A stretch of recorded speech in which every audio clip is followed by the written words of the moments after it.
Hi, I'm Jacqui B. I was asked to come here and read to you. I wrote a book 10 years ago. It's an autobiography of my journey from mad to zen. It's called Just Do You, and it really is about how to peel back the layers of trauma and harsh events, brutal events, in order to find yourself and be okay with yourself. And throughout the last 10 years, I've had people say, you really need to record it. And just recently, I've had the good fortune of hearing that echo louder than ever, to the point where the guidance, the blessing, the message is undeniable. So here I am, reading it to you. I'm going to start with the blurb. This will be done in parts. So there should be a playlist as I create more of these parts. But without delaying further, let's get started. Just Do You, My Journey from Mad to Zen by Jacqui B. If I was unworthy of love, I would settle for lust. Jacqui grew up feeling abandoned by her father, and with the added challenges of facing an often cruel world as a little person, it left her conditioned to believe that she was unworthy of love. Through this, Jacqui adopted many self-afflicting and destructive dependencies in an attempt to mask the pains of the past. When a series of devastating events threatened to be her ruin, Jacqui gives up the fight and surrenders to an all-encompassing viol darkness. It would be a chance photo session with a gifted photographer that provides Jacqui the opportunity to see herself in a new light and then go on to become the catalyst for positive change. In this raw and revealing autobiography, Jacqui bravely bears her soul.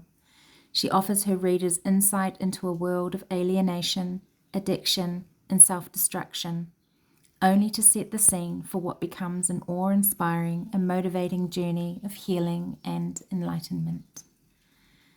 For many, happiness is not a choice, it's a process. I am no thing. I love my toes that resemble small, swollen berries. I love my sturdy legs and thighs that keep me grounded and steady on my journey. I love my curvaceous hips that sway with femininity and grace as I move. I love my small belly that carried my son into this world. I love my breasts that harbour my heart. I love my shoulders that, although physically weak, can carry the weight of the world. I love my arms, even though small, have a soothing power and the security of 1,000 armies. I love my hands that always reach out to people in need and touch as many hearts as I am blessed to encounter. I love my elegant throat that turns my head away from darkness and into light. I love my smile that warms and lifts the wearied. I love my eyes that witness miracles and in sincere connections are the windows to my soul. I love my thick, dark hair that roars freedom in the wind. I love my soft lips that strive to utter none but kindness. I love my complex, resilient brain that is victorious in the battle between good and evil. I love me. I feel pain when I am hurt. I feel sadness in the suffering of others. I feel elation in success and disappointment in failure. I feel fear in pending judgment. I feel insecure when I am exposed. I feel joy in the gift of new life and sorrow in the wake of loss. I feel pride when I pause to appreciate my boy, and I feel anger towards those who are reckless with his heart. I feel strong when I am in battle and vulnerable when I am in love, but I am none of these things. I am the force behind them. I am the essence that drives them. I am the wisdom that advises them. I am the divine spirit that guides them. I am an unseen energy. I have no label or name. I have no physical form. I have no attachment to the material world. I love me and everything that I am, but I used to hate me. Chapter 1. Do you? Do you second guess yourself? Are you always apologizing? Do you worry what people think about you? Do your past mistakes haunt you? Do you constantly look outside yourself for love and approval? Do you carry past pain or guilt? Do these things have the power to eat you alive? If you have answered yes to any of these questions, then this book will be the light in your tunnel, the key to your emotional language, and the beginning of a life where you will not only accept all that you are in your unique self, but thrive and understand the divine spirit that is you. Some of us live a lifetime feeling awkward and shame just for being who we are. We hide our true selves in order to fit in with the crowd. We try to tame our wild hair in order not to stand out.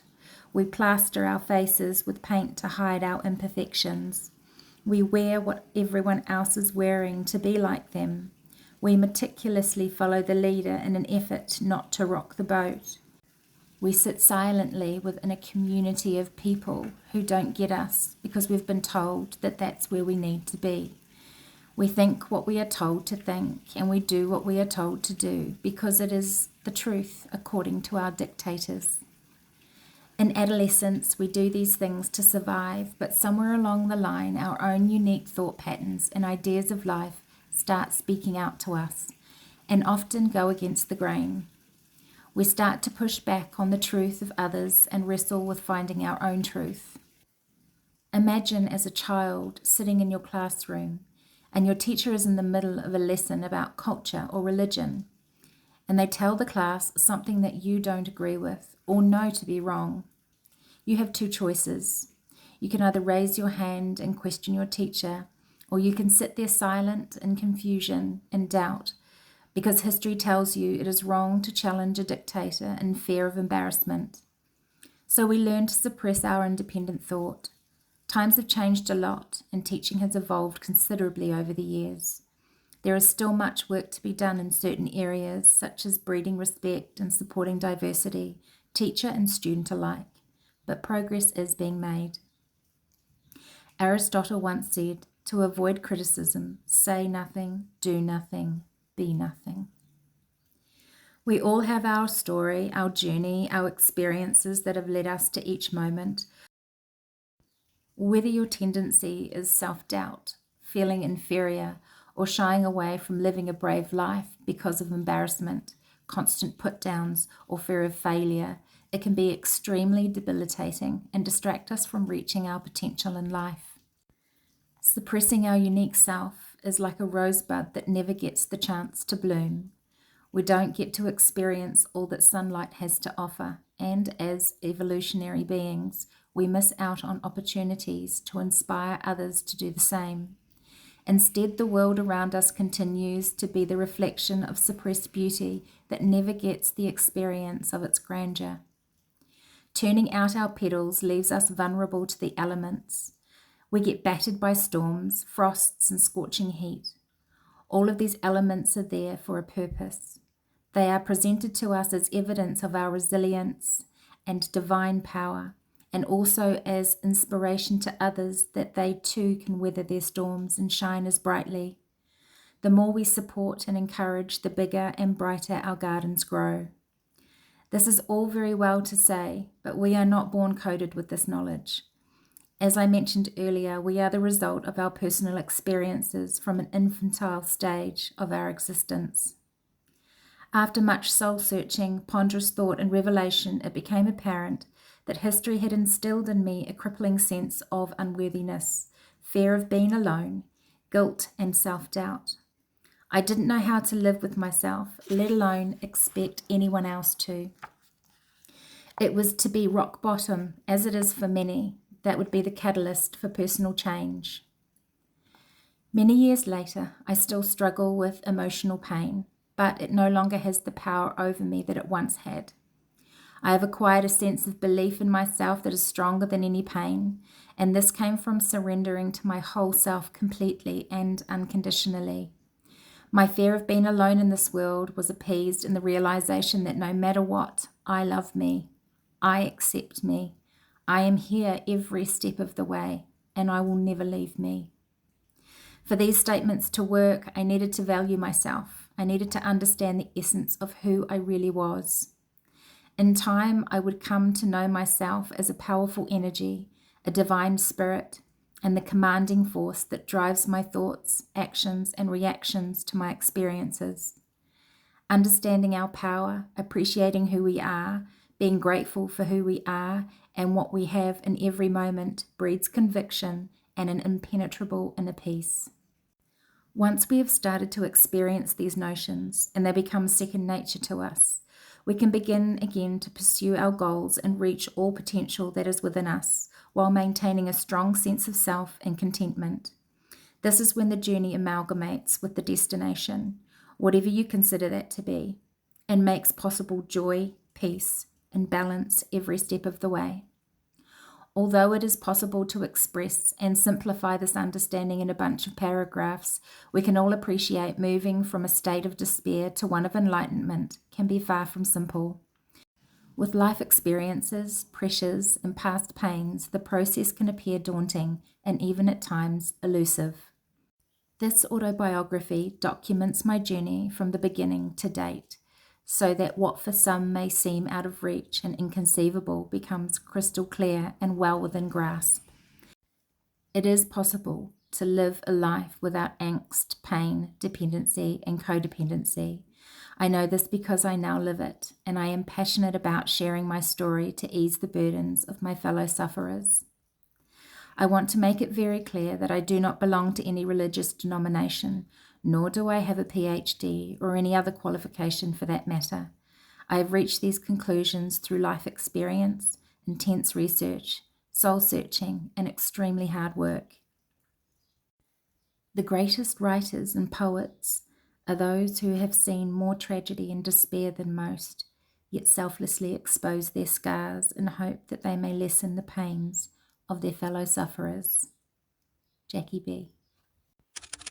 Peace and purpose. Most of my life I have tried to define who I was as a person in an effort to establish my life purpose and my place in this world. I was a mother, I was a writer, I was a person of independent thought, I was a recovering people pleaser, I was a recovering addict from almost anything and everything. Each role I played would demand my energy, and sometimes they would culminate all at once. Understandably, I became overwhelmed and exhausted. It was difficult trying to achieve balance in a world of moving targets. On the 10th of February 2015, I turned 38. I felt directionless, almost halfway through my life, and still no closer to discovering my purpose or finding peace in my troubled mind. There was so much I wanted to achieve, but with the wars that waged on in my head, my volatile affair with addiction, and a tendency to be drawn into unhealthy relationships, I felt as if though I could never get past first base. What deemed to be elusive at the time, in the coming months, would become clearer. I was to experience a shift in consciousness that would transform my repetitive cyclonic form into what felt like an enlightened soul. With midlife looming, I had to make a decision. No longer would I live amongst the pressures of perfection and purpose. I would learn to embrace myself as an already perfect being, and with that came a taste of purpose, which revealed just how perfect being could be. Extending the rope. 2 years ago, I found myself lying at the bottom of a very deep, dark, abandoned well, figuratively speaking. It wasn't just the bottom, it was beneath the bottom, where the earth and stagnant water had married into a thickened sludge of the sickening stench reeking of its redundancy. I was familiar with this dank existence. I had visited this little corner of hell before, but this time, by defeat, I was tempted to extend my stay and take up permanent residence. After all, what is the point of pulling yourself up if life was relentless in pushing you back down? I could barely make out the faces that crowded the entrance of the well so very high above. Their words became jumbled echoes that faded as they spiraled through the darkness towards me. It would be one face in particular that would keep my head above water just enough, and a superhuman effort to reach the rope that would pull me out of the dark and into the light. There is a possibility that you have already read parts of this book. It may resonate in some areas and seem almost cliche in others. To be honest, I spent months trying to avoid writing the following part of the story altogether. But the truth is, without it, this story and its conclusion would lack substance. In order for you to understand where I am now, you must first understand where I come from. This would be a hard task for someone who, for the most part, had little idea herself. Turn of times. I was born at either 11:59 p.m. on the 9th of February 1977 or at 1 minute past midnight on the 10th of February 1977. Either way, I was born. My mother recollects that when I was first placed in her arms, I beamed straight into her eyes. She gazed back lovingly and whispered, "What have I got myself into?" Her sentiments were pretty on point, as the coming years would reveal. My mother, biological father, who I'll refer to in this book as father, my older brother and I lived in a small farming town 1 hour south of Hamilton called Te Kuiti, the sharing capital of the world. My father was of Māori descent, full-blooded, which would later become something of a rarity. Many have told me of his charismatic personality and dashing good looks. He wielded a guitar like it was an extension of his magnetic charm. His smile would capture the hearts of any woman that was naive enough to ponder it long enough, even for a brief moment. It took less than that brief moment for him to notice my mother. She was of European descent. He would soon realize that her beauty was not only skin deep. Her beauty flowed within her petite veins. Her rebellious nature and compelling personal convictions commanded his attention. Both were from hard-working farming backgrounds. Not long after my birth, what was once an electrically volatile romance became only volatile, and their relationship dissolved. It was no secret that my mother's father was not in favour of their union, and when she landed on his front doorstep with 2 small children and little else, she was given her marching orders to the tune of "Get your half-castes off my land," I believe. There was a tremendous shift happening in New Zealand at the time. The previous generation was having a difficult time catching up with the new, and many never did.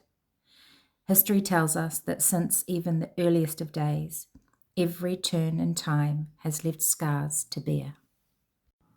Farewell, Father. We went back to see my father only once after we left.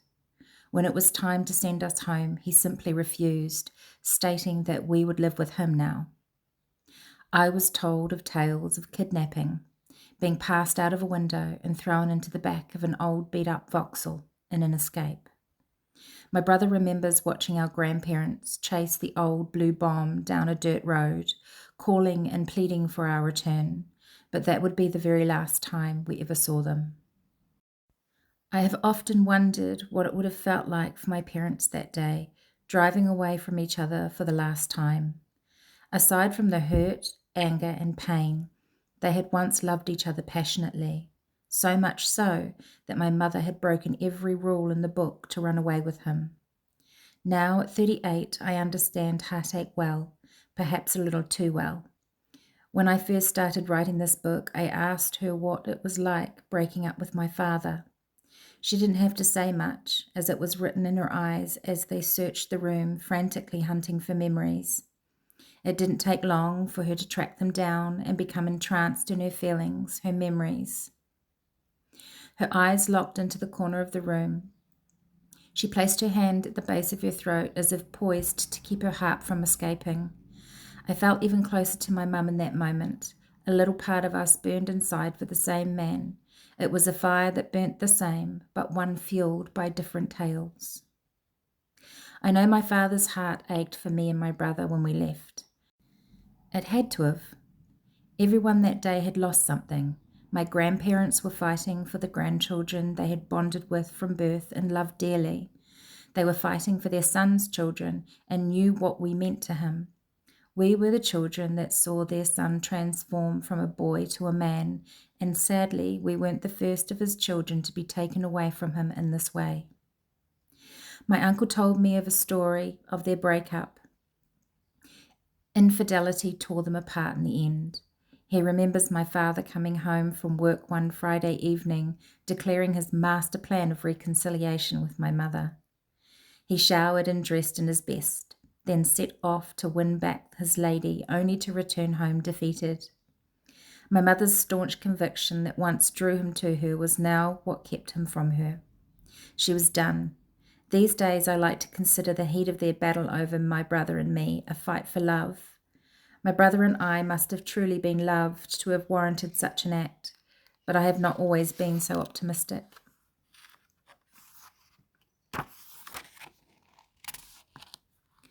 The driver of the getaway car would become my stepdad, whom I will refer to as Dad in this book, the only dad I have ever really known.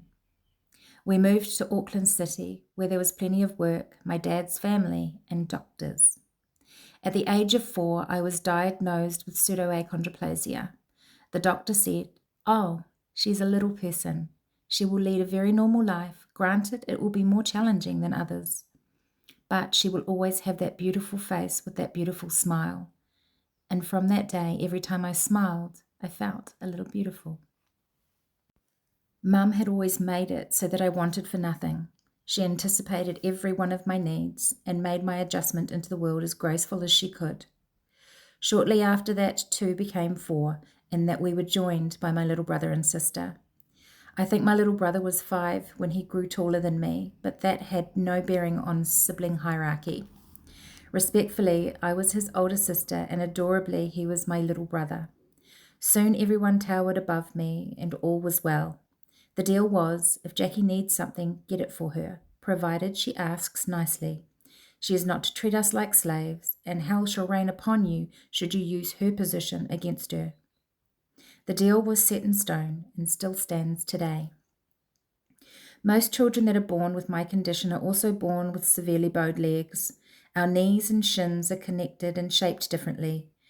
It often causes us to walk on the sides of our feet, and the outside ankle can be sunk into the floor. This made it difficult and painful to walk even short distances. So shortly after my diagnosis came surgery. They removed pieces of my shin from both legs and straightened them the best they could. The surgery went extremely well. The only real pain experienced was that of the nurses I had running up and down the hallways. I actually had my bell confiscated at one point, but not before I had coaxed my elderly roommates into reading books to me. I left the hospital with both my legs in full casts, from the top of my thighs to my toes. The hospital had provided me with a pair of crutches, but they hurt my tiny arms. I was determined to walk in these concrete prisons after watching my brother and sister running and darting around the place, so I started practicing unaided steps. First, I would walk cautiously between 2 chairs, then from the doorway to another doorway, and then eventually from room to room.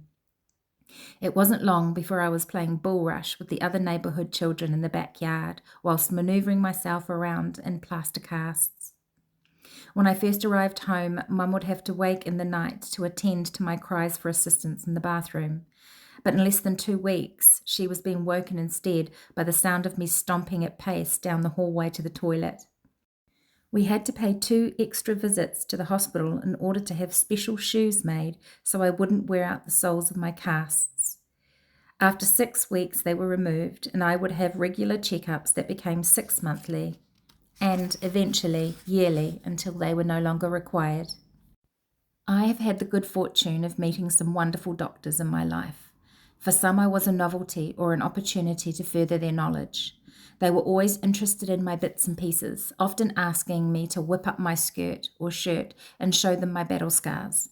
They would ask numerous questions that often had nothing to do with the reason for my attending an appointment in the first place. In my teens, I started getting frustrated with the questions. I remember going to an appointment for a chest cold or virus, and the doctor asked to see my legs and then proceeded to poke and prod me. It wasn't until I was 16 that I'd had enough courage to tell the doctor to politely piss off. I suppose my mum did it for me until then. These days, the poor buggers don't get a shoo-in, unless I'm feeling extremely charitable. I understand that they have to learn for my benefit and the benefit of others, but bedside manner, not to mention respect, goes a long way with me. Not long before I had to start school, we were attending a local Sunday flea market, where locals would bring their wares and produce to sell. It was the first time I really noticed people staring at me. I knew I was different, but not different enough to warrant the attention I was drawing. I looked up at my mum, and my mouth opened to speak. "Why do they stare?" She turned to her mother and said, "Mummy, why do they stare?"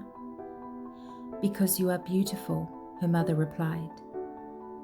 "Yes, but they're laughing," said the little girl, confused.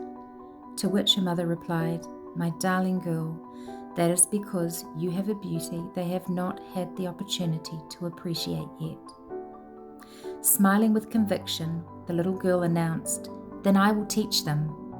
And with that, she was launched up onto the safety of her dad's broad shoulders, so she could gaze upon her attentive audience.